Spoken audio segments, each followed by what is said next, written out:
బుద్ధిమాంద్యం అని ఒక పదాన్ని యూజ్ చేశారు. ఆలోచన విధానంలో బుద్ధిమాంద్యం అనేది తప్ప సార్ ఇది సార్ సభ హుందాతనాన్ని సార్ ఒక్క మాట సార్ ఒక్క మాట సార్ స్పీకర్ సార్ సభ హుందాతనాన్ని తక్కువ చేస్తారు. ఎస్ సార్ నేను ఒక్క మాట అంటే సార్ సీనియర్ మీరు ఏమనుకోకపోతే ఒక్క మాట అంటే సార్ దయించి వినండి.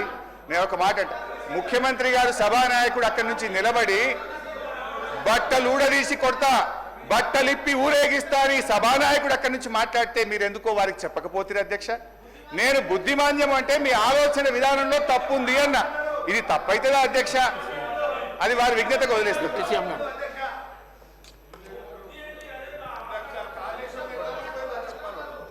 హరీష్ రావు గారు చాలా సంవత్సరాలు మంత్రిగా కూడా చేశారు అధ్యక్ష.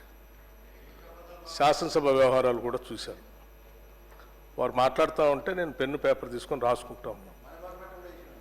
వారు బడ్జెట్ మీద సరే గత బడ్జెట్ మీద చెప్తా ఉన్నారు, ఇప్పుడు బడ్జెట్ కూడా మాట్లాడుతూ ఉన్నారు. చాలా సంతోషం. రెండింటి మీద మీరు అనలైజ్ చెప్తా ఉంటే మేము రాసుకొని సమాధానం చెప్పడానికి కూడా సిద్ధంగా ఉన్నాం. కానీ మీరు శ్రీధర్ బాబు గారు చెప్పినట్టు ఆ చెప్పే విషయం వదిలేసి పొలిటికల్గా స్లోగన్స్ చెప్పించడానికి ఎక్కువ ప్రయత్నం చేస్తున్నారనేది మీ ఉపన్యాసం ద్వారా అర్థమవుతా ఉంది. దాని పరిధి కూడా దాటి మీరు ముఖ్యమంత్రి గారు సభానాయకుడి గురించి కూడా మాట్లాడుతుందా ఒక మాట అన్నారు, అజ్ఞానం వల్ల. అజ్ఞానం వల్ల అంటే ఏంటి అధ్యక్ష? ముఖ్యమంత్రి గారికి జ్ఞానం లేదని, లేకపోతే మాకెవరికి జ్ఞానం లేదు. ఇది ఇది ఇది కరెక్టేనా మీరు మాట్లాడే మాటలు సభానాయకుడిని పట్టుకొని? అట్లాగే సరే సభాపతి గారు సభా విలువల్ని పెంపొందించాలని మనం మాట్లాడే చర్చలు కూడా ఉందాగా పార్లమెంటేరియన్ లాంగ్వేజ్లో ఉండాలని వారు చాలా మంచిగా మీకు సలహా ఇస్తూ ఉన్నారు. బుద్ధిమాంద్యం, మీకు బుద్ధిమాంద్యం ఉందని మా అందరి గురించి మాట్లాడుతూ ఉంటే అది కరెక్ట్ కాదని చెప్తా ఉన్నారు. రైట్, మీరు కనీసం నిజంగా విఘ్నులైతే స్పీకర్ గారు సభాపతి గారు చెప్పిన దాన్ని విని బుద్ధిమాంద్యం అన్న మాట పొరపాటు అయిపోయింది, నేను విత్డ్రా చేసుకుంటున్నా అని చెప్పి వారి ప్రసంగం చెప్పాలి. కానీ ఇంకా గౌరవ సభాపతి గారితో కూడా ఆర్గ్యుమెంట్లోకి వెళ్ళి నేనేమన్నాను, వారేమన్నారు, వారు మాట్లాడేటప్పుడు మీరు చెప్పలేదు, ఇప్పుడే నాకు చెప్తా ఉన్నారు ఏంది అని మొన్న వారు జగదీశ్వర్ రెడ్డి గారు ఎట్లయితే మాట్లాడటం కోసం ప్రయత్నం చేసి ఏం చేశారో ఇప్పుడు అదే ప్రయత్నంలో వీరు వెళ్తా ఉన్నారు అధ్యక్ష. ఇది కరెక్ట్ కాదు. మీకు మీరు సభాపతి గారిని కూడా మమ్మల్ని అంటే అన్నారు, సరే ముఖ్యమంత్రి గారు అన్నారు, మమ్మల్ని అన్నారు, మా బుద్ధిమాంద్యం అన్నారు. రైట్, మాకు బుద్ధి ఉందో మీకు బుద్ధి ఉందో నేను మొత్తం రాసుకున్న తర్వాత లెక్కలు చెప్పేటప్పుడు చెప్తాను. నేను సభాపతి గారితో కూడా ఆర్గ్యుమెంట్ ఏంటి అధ్యక్ష? మీకు దట్స్ నాట్ కరెక్ట్ అధ్యక్ష. వారు లెక్కలు చెప్పమని చెప్పండి, రాసుకుంటాం. భాష వాడేటప్పుడు మాత్రం సభానాయకుడి గురించి కానీ ప్రభుత్వంలో ఉన్నటువంటి పెద్దల గురించి కానీ మంత్రుల గురించి కానీ పరిధి దాటి మాత్రం మాట్లాడద్దు అధ్యక్ష. ఇది కరెక్ట్ కాదు. మీకు ముందే మీరు బడ్జెట్ మాట్లాడేటప్పుడే మీరు ముందు ఒక సూచన చేశారు సభలో, మేము లెక్కలు చెప్తాము జాగ్రత్తగా వినాలి అందరూ అంటే మా లెజిస్లేటివ్ అఫైర్స్ మంత్రి గారు లేచి ఎస్ మీరు చక్కగా చెప్పండి, ఉందాగా మాట్లాడండి, ఈ సభలో అర్థవంతమైన చర్చ జరగాల, మేమంతా సిద్ధంగా ఉన్నాం. పరిధి దాటిపోయి బడ్జెట్ పరిధి దాటిపోయి మీరు అడ్డగోలుగా మాట్లాడటం చేస్తే మాత్రం మా సభ్యులు కూడా ఎవరు ఊరుకోరని చెప్పారు. ఇంకా అది చెప్పిన తర్వాత కూడా మేము అదే పనిలో ఉంటే ఎట్లా అధ్యక్ష? ఇది కరెక్ట్ కాదు. హరీష్ రావు గారు నేను చెప్తున్నాను, please come to the point. Already గంట అవుతుంది అధ్యక్ష, let him conclude. Thank you.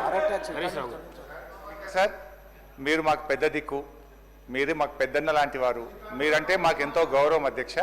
మేము ఎంతసేపు మా ఆవేదన మా బాధ మీకు చెప్పుకునే ప్రయత్నము మీ ద్వారా ప్రభుత్వానికి చెప్పే ప్రయత్నమే చేస్తాను తప్ప మీ పట్ల మాకు రెండవ అభిప్రాయం లేనే లేదు అధ్యక్ష. అయితే అధ్యక్ష ఇప్పుడు టైం అయిపోయిందని ఇప్పటి నుంచే స్టార్ట్ చేసిండ్రు. ఇప్పటికీ ఎల్ఏ మినిస్టర్ గారు 3 సార్లు లేశారు, వెంకటరెడ్డి గారు మంత్రి గారు ఒకసారి లేశారు, బట్టి గారు ఒకసారి లేశారు, ఇట్లా శ్రీనివాస్ యాదవ్ గారు మాట్లాడారు. అధ్యక్ష ఇది బడ్జెట్ అనేది చాలా ముఖ్యం. మా సభ్యుల సంఖ్య 38 అని మీరే చెప్తున్నారు. దానికి అనుగుణంగా ప్రధాన ప్రతిపక్షానికి కనీసం ఒక 2-3 గంటల సమయం ఇవ్వాలి అధ్యక్ష. ఎందుకంటే మీరు చూడండి ఇతర సభ్యులకు ఎట్లా ఇస్తున్నారు. ఇప్పుడు బీజేపీ 8 మంది సభ్యులు ఉన్నారు, ఎంఐఎం 7 సభ్యులు ఉన్నారు. దాన్ని బట్టి మీరు ప్రపోర్షనేట్గా మాకు టైం ఇవ్వండి. ఎవరికి ఎంత ఇచ్చినా మాకు అభ్యంతరం లేదు, ప్రపోర్షనేట్గా మాకు టైం ఇవ్వండి అధ్యక్ష. ఇకపోతే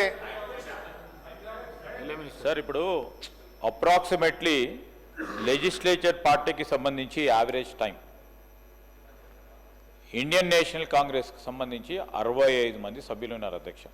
32 నిమిషాలు మా సభ్యులు మాట్లాడతారు. బీఆర్ఎస్కు సంబంధించి వారి సభ్యుల సంఖ్య ప్రకారం 19 నిమిషాలు. బీజేపీకి సంబంధించి 8 మంది శాసనసభ్యులు ఉన్నారు, 4 నిమిషాలు. ఈరోజు ఎంఐఎంకి సంబంధించి 4 నిమిషాలు, సిపిఐకి సంబంధించి 2 నిమిషాలు. ఈ విధంగా ప్రస్తావన చేస్తూ ఉన్న సందర్భంలో ఇక్కడ సభా సమయాన్ని వృధా చేయకుండా క్రియాశీలకంగా నిజంగానే ప్రొడక్టివ్గా ఏదైనా మాట చెప్తే వినడానికి ఆస్కారం ఉంటుంది అధ్యక్ష. అప్పుడే 1 అవర్ అయిపోయింది, వారు 10-15 మినిట్స్ అయిపోయింది వారు మాట్లాడి ఉన్న విషయాలు మాట్లాడారు. చెప్పిందే చెప్తా ఉన్నారు అధ్యక్ష, చెప్పిందే చెప్తా ఉన్నారు.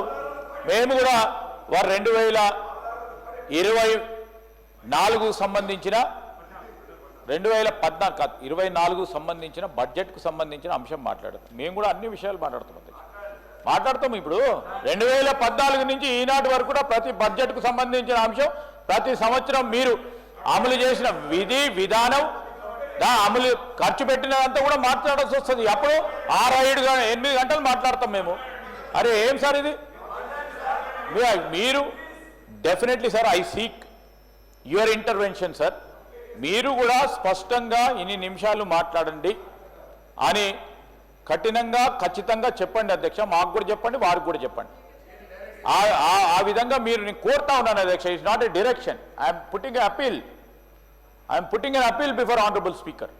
నేను కోరుతా ఉన్నాను అధ్యక్ష. లేకుంటే సభా సమయం వృధా అవుతుంది. గౌరవ సభ్యులు చాలా మంది ఉంటారు, వారి దాంట్లో కూడా మాట్లాడతారు. సార్ ఇప్పటికే అన్ని సబ్జెక్ట్స్ మాట్లాడారు అధ్యక్ష. హరీష్ రావు గారు అన్ని మాట్లాడారు.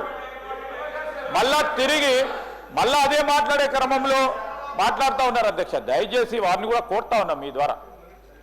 ఈరోజు ఆల్రెడీ 50-55 మినిట్స్ అయిపోయింది వారు మాట్లాడి. సార్ కంక్లూజన్ చెప్పమనండి సార్, కంక్లూజన్ చెప్పమనండి సార్. ఇంకా మీరు 5 మినిట్స్ ఇచ్చినా పర్వాలేదు, కానీ మీ ద్వారా కంక్లూజన్ చేయమని చెప్పని కోరుతా ఉన్నాను అధ్యక్ష. స్పీకర్ సార్ మాట్లాడమంటే మాట్లాడతా, పోమంటే పోతా సార్. ఇక ఇప్పుడు వారు మా ఎలియా మినిస్టర్ గారు బీజేపీకి 4 నిమిషాలు, ఎంఐఎంకు 4 నిమిషాలు కేటాయించినమన్నారు అధ్యక్ష. నిజంగా మీరు రికార్డులన్నీ తీయండి. గతంలో ఎవరెవరు ఎన్నెన్ని నిమిషాలు మాట్లాడారు, నిజంగా అంతే టైం ఇస్తారా? వాళ్ళకి ఎంత ఇచ్చిందో దాని ప్రపోర్షనేట్గా ఇంటూ 38 మీరు క్యాలిక్యులేట్ చేసి ఇవ్వండి అధ్యక్ష, మాకు అభ్యంతరం లేదు. కానీ ఇట్లా 5 నిమిషాలు నేను అసలు అధ్యక్ష ఇంకా సబ్జెక్ట్లోకి డిపార్ట్మెంట్ వైజ్ ప్రారంభమే కాలేదు. నేను బ్రాడర్ వ్యూ చెప్పాను. Now I will go to department wise. అధ్యక్ష, ప్రధాన ప్రతిపక్షం యొక్క సూచనలు సలహాలు తీసుకుంటే ప్రభుత్వానికి కొంత మేలు అవుతుంది. వినే ఓపికే ఉండాలి అధ్యక్ష, సహనం ఉండాలి అధ్యక్ష ప్రభుత్వానికి. అధ్యక్ష 2014-15లో 62,306 కోట్లున్న ప్రభుత్వ వ్యయాన్ని 2023-24 నాటికి 2,31,825 కోట్లకు పెంచాం అధ్యక్ష. అంటే దాదాపు 4 రెట్లు మన రాష్ట్ర ప్రభుత్వ ఆదాయం పెరిగింది. సంపద పెంచినం, పేదలకు పంచినం అనడానికి ఇది ఒక నిదర్శనం అధ్యక్ష. స్వంత ఆదాయ వనరుల వృద్ధిలో దేశంలోనే తెలంగాణ నంబర్ 1 రాష్ట్రంగా నిలిపినమనేటువంటి విషయాన్ని